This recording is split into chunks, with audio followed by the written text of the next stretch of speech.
Quel meilleur endroit que le Japon pour découvrir des innovations dans le domaine de la santé dont l'ensemble de la planète peut bénéficier. Spotlight met un coup de projecteur sur ce pays et tout d'abord sur Honda, le groupe a développé un dispositif d'assistance à la marche. Rendons-nous dans son QG pour voir de quoi il s'agit.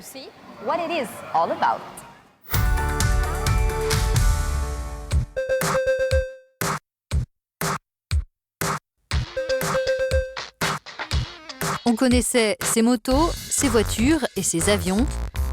Honda a désormais son système d'aide à la marche pour les personnes à mobilité réduite.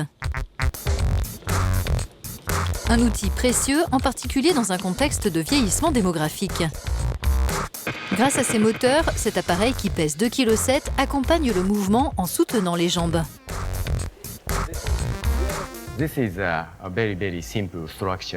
C'est une structure très simple. Il y a 2 moteurs, une batterie et un ordinateur à l'arrière. Pendant la marche, cet ordinateur perçoit le mouvement des hanches, ce qui permet au dispositif de participer au mouvement de la jambe.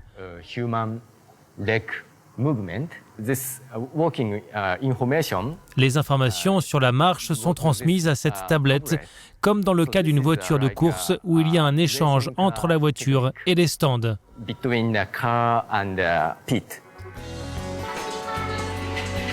Ce système a été inspiré par le robot humanoïde Ashimo, également développé par Honda. Il a permis de faire avancer les recherches sur les humanoïdes bipèdes.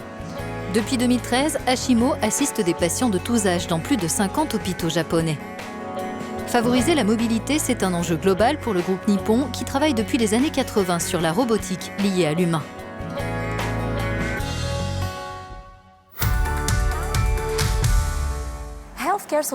Il n'y a pas que les grandes entreprises qui innovent dans le secteur de la santé.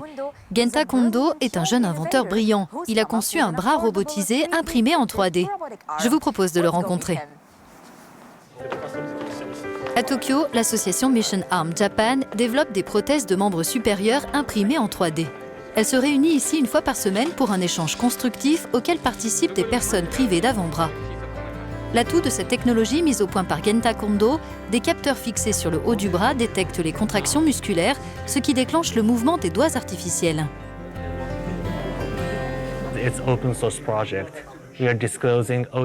Nous publions toutes les données gratuitement sur le web. Donc, il suffit d'avoir un accès à Internet pour télécharger nos données et imprimer la prothèse immédiatement. Ce genre d'avancée technologique va améliorer la vie des gens parce qu'ils ne seront plus obligés de passer par les grands spécialistes professionnels. Parce qu'en fait, tout le monde peut créer une main artificielle. C'est devenu très facile. Je voudrais dire à tout le monde que ce n'est pas si difficile que ça. On peut l'adapter sur votre corps et c'est vraiment sympa à réaliser. Cette solution pourrait changer la vie de Takayoshi, né avec une malformation de l'avant-bras gauche. Ce jour-là, il essaie la prothèse que l'association a élaborée pour lui. Son design doit encore être finalisé pour qu'elle soit encore mieux adaptée.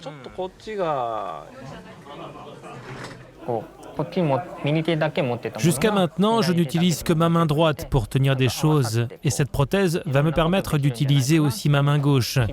Donc j'espère pouvoir faire beaucoup de choses avec mes 2 bras. J'ai beaucoup d'espoir pour ma vie future. Ces prothèses se veulent abordables, elles sont vendues pour l'équivalent de quelques centaines d'euros. C'est 10 fois moins que ce que coûte une prothèse de bras classique.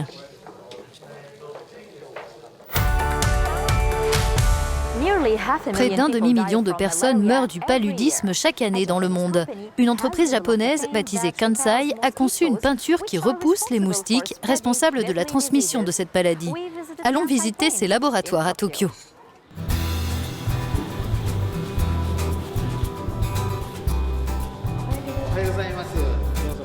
Cette société, l'un des plus grands fabricants de peinture pour l'automobile et l'industrie au Japon, a inventé une peinture qui s'attaque au système nerveux des insectes. Un produit destiné aux pays tropicaux.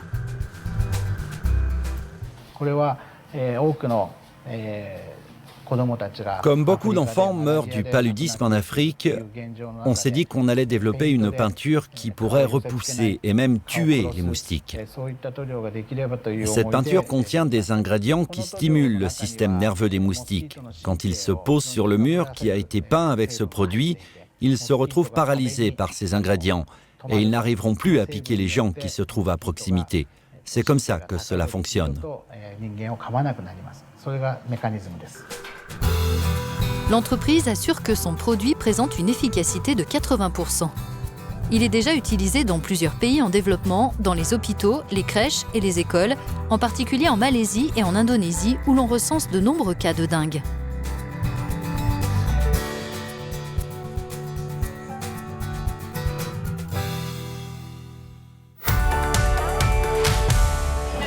C'est la fin de cette édition de Spotlight. Merci de votre attention.